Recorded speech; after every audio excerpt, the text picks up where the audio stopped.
भाइयों बहनों, इस अध्यात्म को समझने के लिए हमने सृष्टि रचना को आधार बनाना पड़ेगा, क्योंकि सृष्टि रचना में हर शंका का समाधान है। आज आप सतलोक आश्रम मैनेजमेंट हरियाणा को देख लीजिएगा।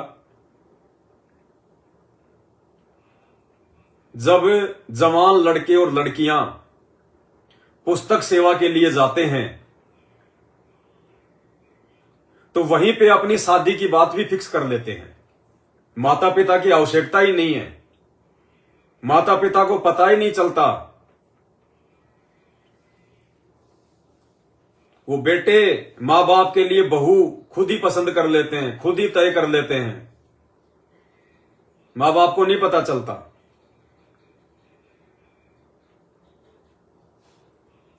कितनी बड़ी मर्यादा टूट रही है। उन्हें तो छोटी सी बात लग रही होगी, मजाक लग रहा होगा, लेकिन काल किस प्रकार से उनकी मर्यादा तुड़वा रहा है। शंका समाधान की पुस्तक जो परमात्मा ने दास से लिखवाई है, उसमें रमणी के विषय में पूरी जानकारी दी गई है। लेकिन काल का इतना जबरदस्त प्रभाव इस पुस्तक को पूरी तरह से भगत समाज में जानने से रोकने के लिए कितने रोड़े उसने अटकाए। दास को उसी समय जेल में डलवा दिया ताकि ये पुस्तक की सेवा रुक जाए, लोगों तक ये शंका समाधान की पुस्तक ना जाए। बहुत जबरदस्त पहरा। तो युवा लड़के लड़कियां जो संत रामपाल जी से उपदेश प्राप्त हैं, कैसे काल उनकी मर्यादा तोड़वा रहा है। पुस्तक सेवा में जाते हैं, खुद ही अपने लिए लड़की पसंद कर लेते हैं, लड़की अपने लिए लड़का पसंद कर लेती है। रमणी से पहले उनके बीच में गंदी गंदी बातें शुरू हो जाती हैं, अश्लील बातें शुरू हो जाती हैं। रातों को लेट तक घर वालों से छुप छुपा के बातें करते हैं। कितना भयंकर दबाव काल भगवान का। भाई और बहनों, सृष्टि रचना को जिसने समझ लिया, जिसको सृष्टि रचना समझ में आ गई, केवल वही आत्मा हर प्रकार से गुरु जी के ज्ञान को आधार बना के इस काल के जाल को तोड़ सकती है। अन्यथा कदम कदम पर यह काल मर्यादा तोड़वाएगा, कदम कदम पर।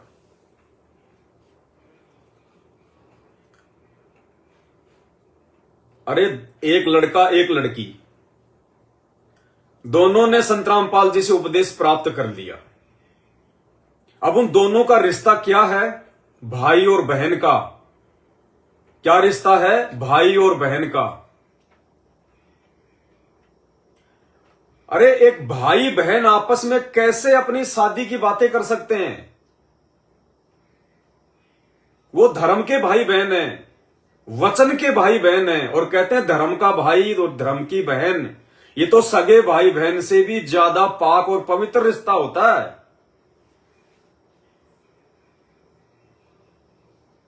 तो भैया कैसे आप अपनी बहन से अपनी शादी की बातें कर सकते हो? क्या कभी आपने सोचा? क्या कभी आपने विचार किया? आपकी सबसे पहली मर्यादा तो यही टूट गई।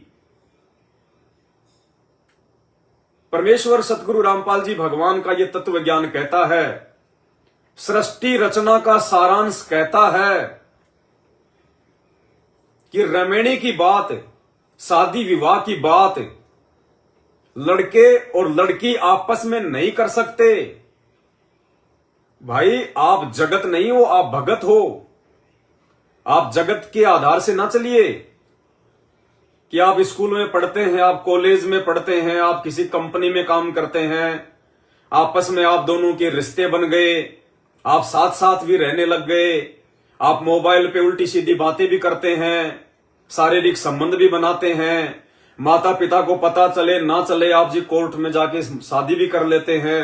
आप जगत वाले नहीं हैं, आप परम पिता परमेश्वर सतगुरु रामपाल जी भगवान के भगत हैं, उनके शिष्य और शिष्या हैं। आप लोगों के लिए बहुत सारे प्रतिबंध हैं, बहुत सारे नियम हैं, मर्यादाएं हैं। आप अपनी गुरु बहन से, आप अपनी धर्म की बहन से, जो कि सगी बहन से भी बढ़ के होती है, आप कैसे अपने रिश्ते की बात कर सकते हैं? कैसे आप अपनी शादी की बात कर सकते हैं? विशेषकर साध संगति से जुड़े हुए युवा भगत भाई बहन, आप लोगों ने ध्यान रखना पड़ेगा। परमात्मा जितनी बड़ी रजा करता है ना, परमात्मा धक्का भी उतना तेज ही मारता है। ऐसे खड्डे में जाके गिरोगे, जिंदगी में कभी उठ नहीं पाओगे। इस भक्ति में व्यभिचार नहीं चलता, दुराचार नहीं चलता। शंका समाधान की पुस्तक में परमात्मा ने पूरा विस्तार से विवरण लिखवाया हुआ है। अगर आप युवा हो गए हैं, आप जवान हो गए हैं, पहली बात तो आपने अपने मम्मी पापा को यह कहना ही नहीं। अगर असल में आप संत रामपाल जी के भगत हैं और ज्ञान को आधार बना के भक्ति कर रहे हैं और आप युवा हो गए हैं, शादी के लायक, तो आपने तो अपनी तरफ से किसी भी प्रकार से किसी भी लड़की से शादी विवाह की बात करनी नहीं है। और ना ही आपने अपने माता पिता से कहना है कि मेरी शादी करवा दो या मुझे शादी करनी है। ये इस ज्ञान में नहीं है। या तो आपके माता पिता आपकी युवा अवस्था को देख के स्वयं ही आपके रिश्ते की बात करें, अन्यथा आपको गुरुदेव के ज्ञान को आधार बना के चलना पड़ेगा कि यदि परमात्मा ने आपका कहीं पर रिश्ता जोड़ रखा है, कोई संस्कार जोड़ रखा है, तो किसी न किसी माध्यम से परमात्मा समय आने पर आपके रिश्ते को जोड़ देगा। आपने गुरुदेव भगवान पर विश्वास करना होगा। और आप यदि साध संगति से जुड़े हुए हैं तो आपने तो विचार ही नहीं करना इस बात पर कि मैं जवान हो गया, जल्दी से मेरी शादी हो जाए, मेरे माता पिता शादी में लेट क्यों कर रहे हैं। क्योंकि परमेश्वर हमें नित्य नियम में रोज पढ़ाते हैं कि चिंत्या तो हरि नाम की और न चिंत्या दास, और जो कोई चिंत्या नाम बिना सोए काल की फांस। यदि आप स्वयं अपनी रमणी के विषय में भी सोचते हैं, दूसरों से बात करना तो बहुत दूर की बात है, माता पिता से कहना तो बहुत दूर की बात है, अपनी खुद की धर्म की बहन से अपने रिश्ते की बात करना सेटिंगबाजी करके बहुत दूर की बात है। इस ज्ञान के आधार से आप जी रमणी की अपने मन में भी नहीं सोच सकते, ये विचार भी नहीं लेके आने कि मैं युवा हो गया, मेरी रमणी हो जाए, मेरी शादी हो जाए, क्योंकि वो काल की फांस है, काल की फांस। गुरुदेव भगवान के वचन अनुसार यदि आपको अपने गुरु पर विश्वास है और ज्ञान को आधार बनाया हुआ है, तो समय आने पर परमात्मा किसी को भी निमित्त बना के, आपके दूसरे भगत भाई बहनों को निमित्त बना देगा परमात्मा, आपके रिश्तेदारों को निमित्त बना देगा परमात्मा, आपके माता पिता को निमित्त बना देगा परमात्मा। वो समय आने पर जब आपका संस्कार प्रबल होगा शादी के लिए, तो परमेश्वर किसी भी तरह से, उसके पास तो असंख्य रास्ते हैं, वो आपका संस्कार उस बहन से जोड़ देगा। इसलिए समझदार भगत ने, ज्ञान आधारी भगत ने, संत रामपाल जी के असली भगत ने अपने स्वयं के लिए रमणी की बात बिल्कुल नहीं करनी है। और यहां क्या हो रहा है, पुस्तक सेवा में ही माता पिता के लिए बहू पसंद कर ली जाती है। रमणी से पहले अश्लील बातें शुरू हो जाती है, गंदी बातें शुरू हो जाती है फोन पर, और कभी शारीरिक रूप से मिल गए तो शारीरिक संबंध भी बना लिए जाते हैं, कोई बड़ी बात नहीं है। ये सबसे बड़ा काल का जाल है, बहुत बड़ी चोट खाओगे, बहुत बड़ी।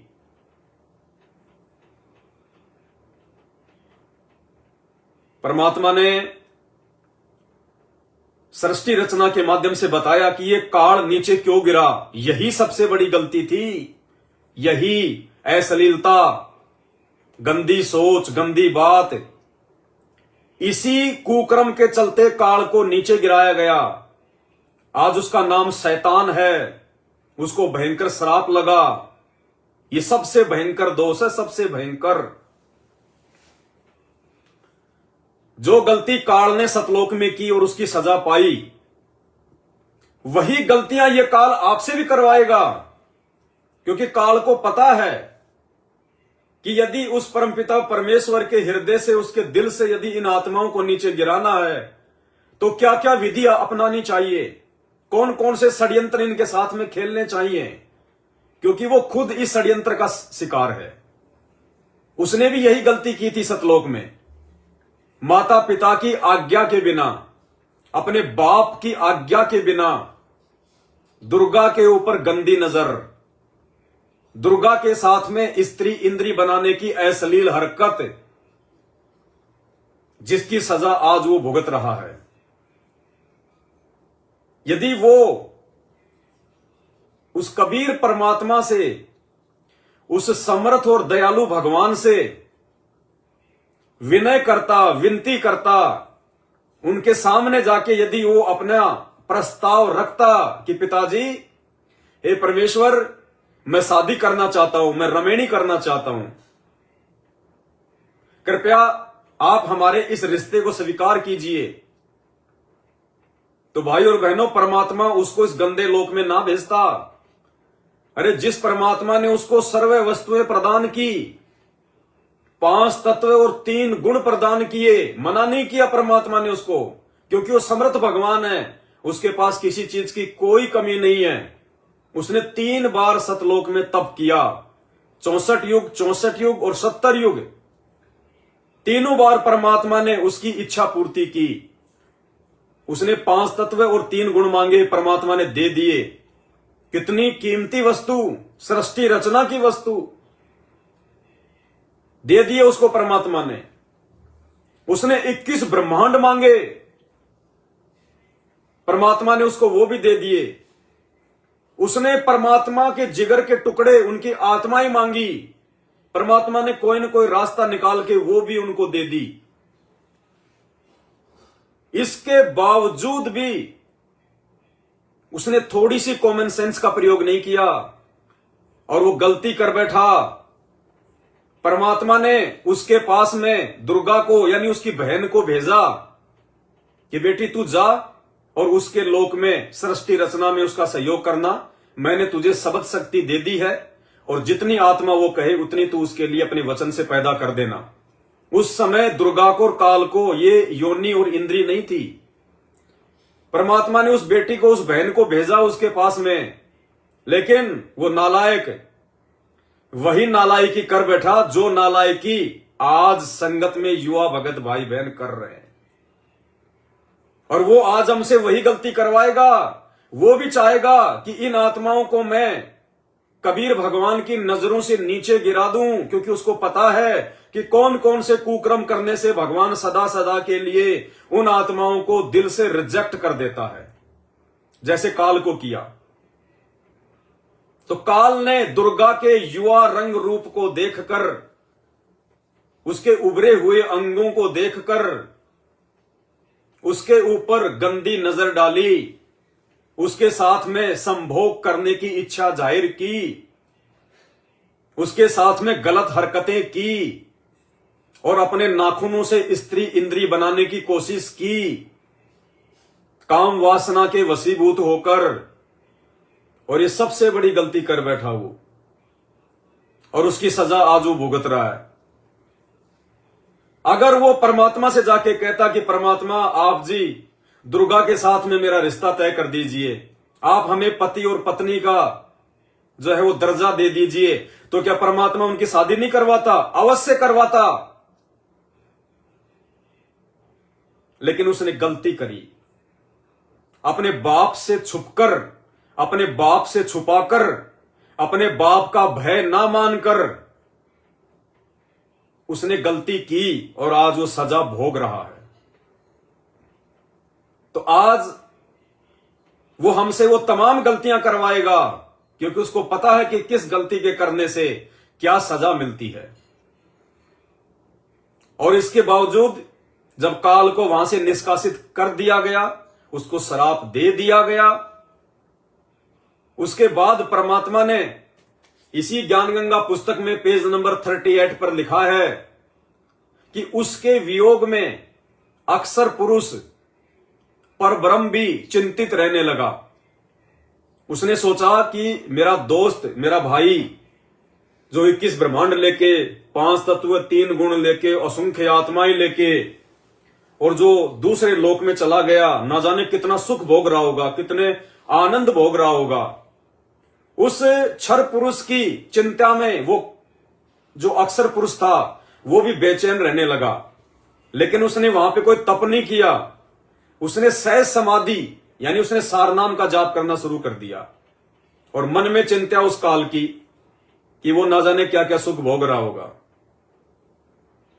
अंतर्यामी परमात्मा थे, समझ गए। सेम टू सेम घटना जो काल के साथ हुई थी वो ही उसके साथ हुई।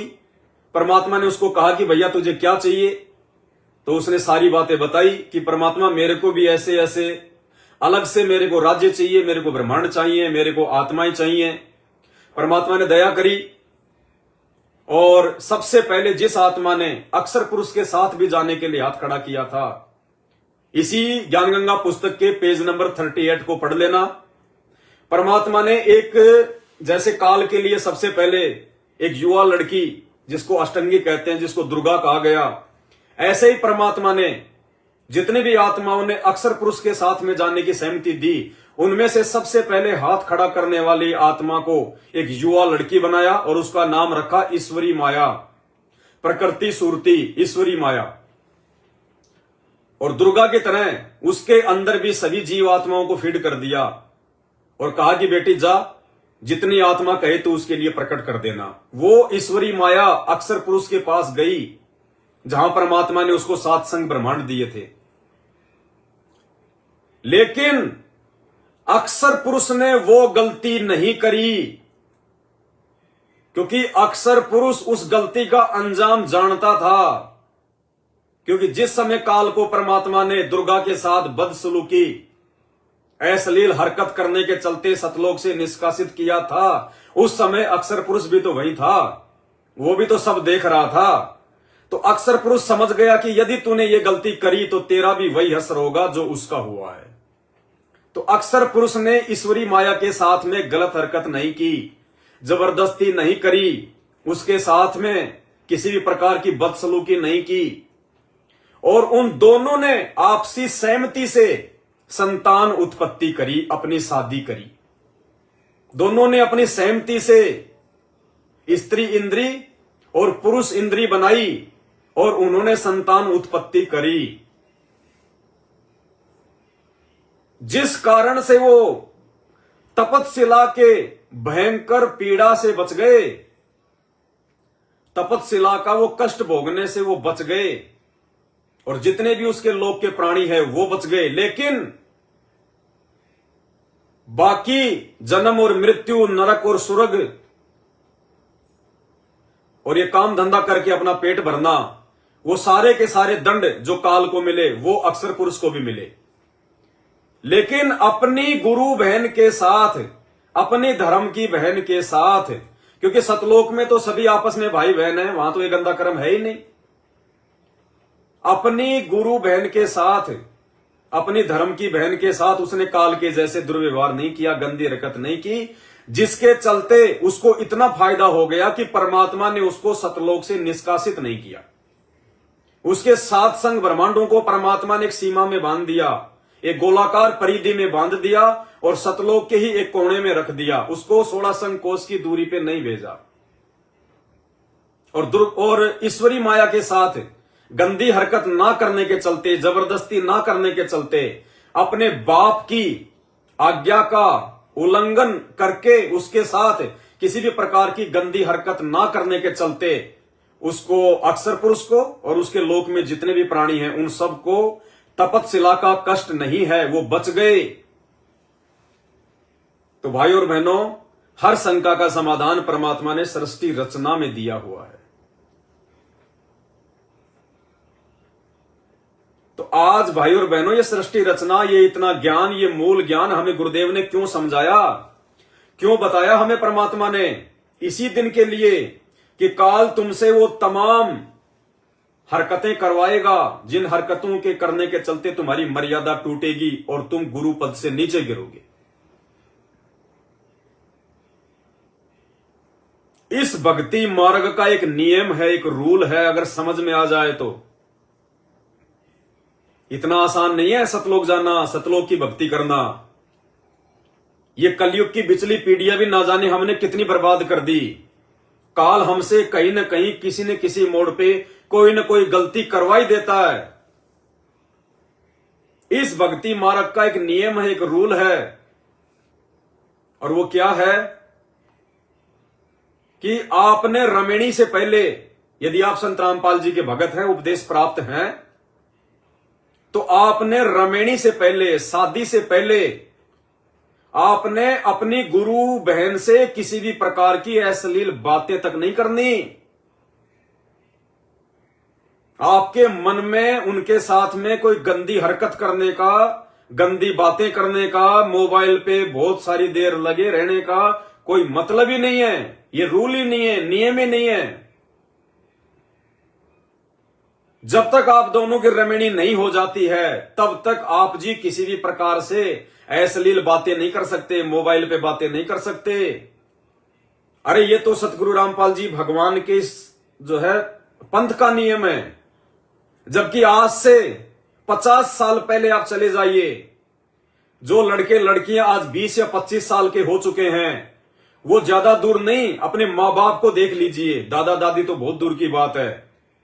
जिस समय आपकी मां की और आपके बाप की शादी फिक्स हुई थी, उन्होंने शादी से पहले एक दूसरे से मिलना जुलना, बातें करना तो बहुत दूर की बात है, आपस में उन्होंने कभी एक दूसरे का मुंह भी नहीं देखा होगा। मुंह भी माता पिता ही रिश्ते तय किया करते थे। वो बच्चे आज से 30 साल पहले, 40 साल पहले, वो युवा लड़के लड़कियां, वो बच्चे कभी भी अपने मां बाप से नहीं कहते थे कि हम शादी के लायक हो गए, पिताजी हमारी शादी कर दो। खुद के द्वारा लड़की पसंद करना तो सौपन की बात थी। माता पिता ही अपने बच्चों का रिश्ता तय करते थे, और माता पिता ने जैसा रिश्ता तय कर दिया, जैसी लड़की के साथ में तय कर दिया, वो लड़की चाहे अपने संस्कार से, अपने कर्म आधार से, चाहे वो गोरी हो, चाहे काली हो, चाहे सांवली हो, चाहे लूली हो, चाहे लंगड़ी हो, चाहे गरीब की हो, चाहे बीमार हो, चाहे उम्र में छोटी हो, चाहे बड़ी हो, वो जैसी भी लड़की होती थी, वो लड़का अपने मां बाप से ये नहीं कहता था कि मुझे तो स्टैंडर्ड की लड़की चाहिए, मुझे तो गोरी लड़की चाहिए, मुझे तो जो है पढ़ी लिखी लड़की चाहिए। जैसा माता पिता उसके लिए रिश्ता तय कर देते थे, बच्चा उसमें ना नुकर नहीं करता था, जुबान उठा के भी नहीं बोलता था। और यही सेम हालत लड़की की होती थी। लड़की के माता पिता अपनी बच्ची के लिए जैसा भी लड़का पसंद कर देते थे, लड़की सिर उठा के बात भी नहीं करती थी। आज भी नहीं करती लड़कियां तो 90%। शहरों की बात छोड़ दीजिए आप, गांव में तो आज भी माता पिता ने यदि रिश्ता तय कर दिया लड़की का, तो कुछ नहीं कहती है बेचारी। वो ये संतोष कर लेती है, वो ये सब्र कर लेती है कि मुझे वही मिलेगा, वैसा ही मिलेगा जैसे मेरे संस्कार में है, जैसे मेरे भाग्य में है। अरे जब वो आज से 30-40 साल पहले, और वो अनुपदेशी लड़के और लड़कियां भी अपने मां बाप के ऊपर इतना विश्वास किया करते थे, इतनी इज्जत दिया करते थे उनको, इतनी आज्ञा का पालन करते थे, जैसा लड़का लड़की उनके लिए पसंद कर देते थे, वो आवाज नहीं उठाते थे, सवाल नहीं करते थे। अरे आज तो हमें परमपिता परमात्मा मिल गया, भगवान मिल गया। आज क्या परमात्मा हमारी मानसिक सोच से परिचित नहीं है?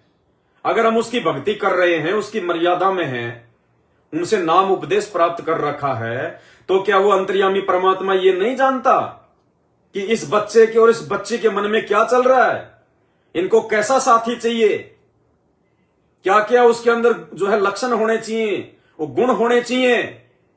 अगर आपके अनुसार, आपकी सोच के अनुसार यदि आपको लड़का लड़की नहीं मिलनी होगी, यदि आपके भाग्य में, आपके संस्कार में यदि कोई 19-19 प्लस माइनस लड़का लड़की होगी, तो आज तो परमात्मा धरती पे है। यदि आप मर्यादा में रह के भक्ति करोगे, तो क्या परमात्मा आपके संस्कार चेंज नहीं कर देगा?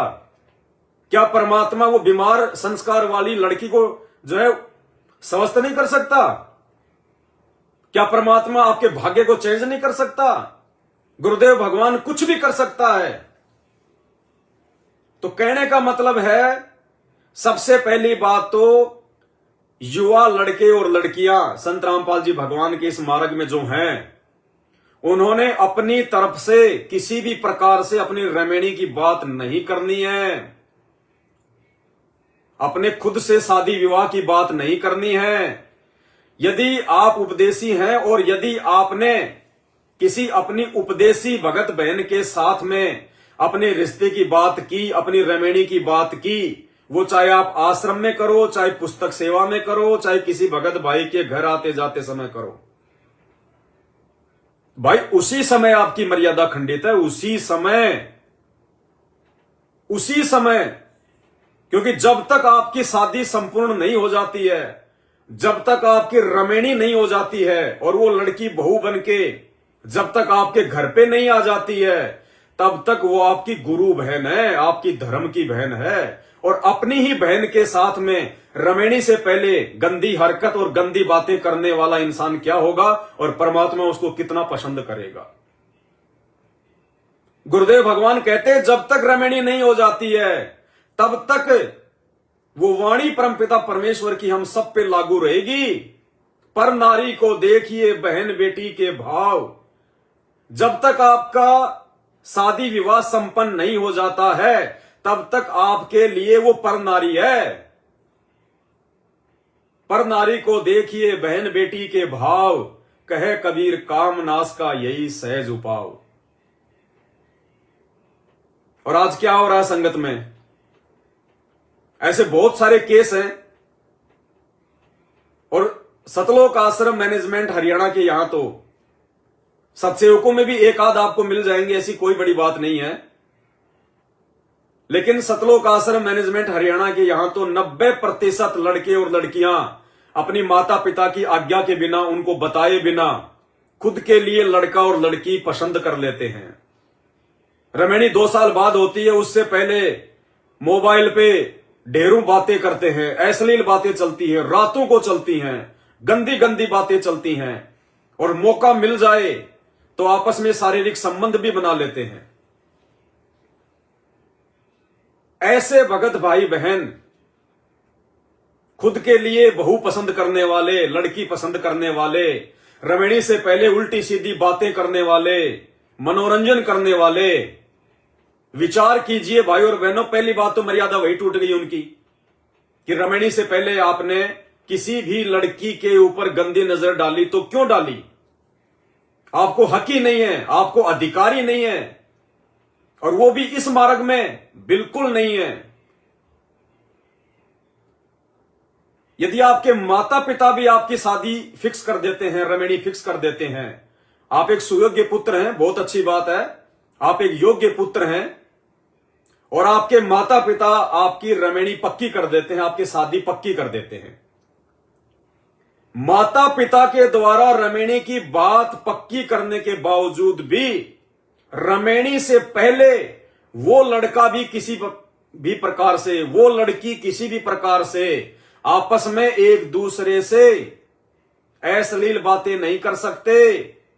इस परमेश्वर की ज्ञान चर्चा के अलावा, गुरुदेव भगवान की चर्चा के अलावा, इस तत्व ज्ञान की चर्चा के अलावा किसी भी प्रकार से यदि वो बातें करते हैं अपने शादी विवाह को लेके, या काल प्रेरणा से अश्लील बातें करते हैं, गंदी बातें करते हैं, उनकी भी मर्यादा खंडित है, मर्यादा। और मान लीजिए आपकी रमैनी फिक्स हो गई, आपके माता पिता ने कर दी, और आप लोगों ने आपस में उल्टी सीधी बातें करना शुरू कर दिया, क्योंकि आजकल तो इस मोबाइल का जमाना है, इंटरनेट का जमाना है, तुरंत संपर्क में आ जाते हैं। माता पिता ने आपकी रमैनी फिक्स कर दी, आप अच्छे बच्चे हैं, आपने अपनी तरफ से कोई प्रयास नहीं किया, और माता पिता ने आपकी युवा अवस्था को देखकर आपके योग्य जैसा भी उन्होंने उचित समझा, उन्होंने आपके लिए रमैनी फिक्स कर दी, ठीक है। और जैसे आपको पता चला, या काल प्रेरणा से आप कभी आश्रम में आपस में मिल गए, या कभी पुस्तक सेवा करने गए तब आपस में लड़का लड़की मिल गए जिनकी रेमेडी फिक्स हो चुकी है, मोबाइल नंबर ले लिए, आपस में आपने बातचीत करना शुरू कर दिया, वो उल्टी हरकतें आपने शुरू कर दी। अब मान लीजिए किसी कारणवश आप लोगों की रेमेडी कैंसिल हो जाती है, आपके माता पिता ने आपकी जो शादी फिक्स की थी, जो रेमेडी फिक्स की थी, मान लीजिए आपका रिश्ता किसी कारण से टूट जाता है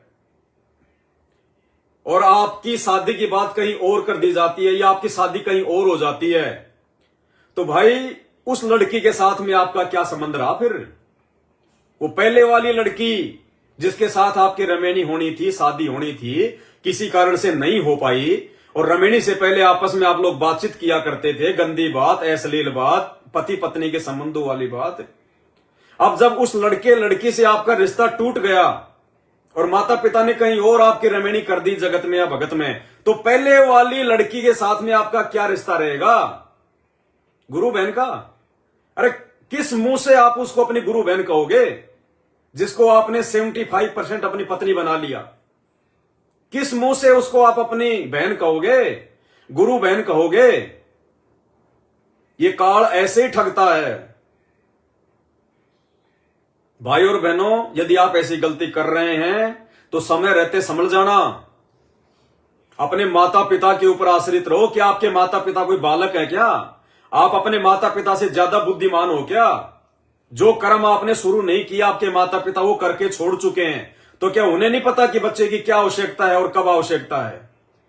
क्या आपके माता पिता को नहीं पता इस बात का कि आप जवान हो गए, आपकी रमेणी भी करनी है, वर्तमान समय का खाना पीना, लोगों की सोच, लोगों की संगति क्या है, लड़का इन बातों को, लड़की इन बातों को कितनी जल्दी समझने लग जाते हैं?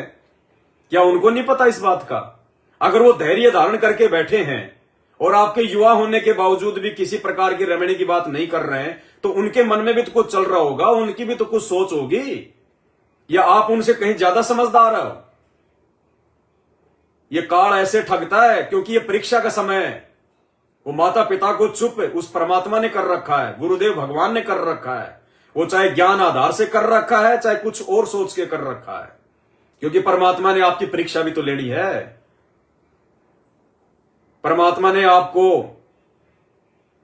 आप ही के कुकर्मों के चलते, ताकि आप कल को परमात्मा को दोष ना दे सको कि परमात्मा मैंने क्या गलती कर दी, मेरे से तो कोई गलती नहीं हुई।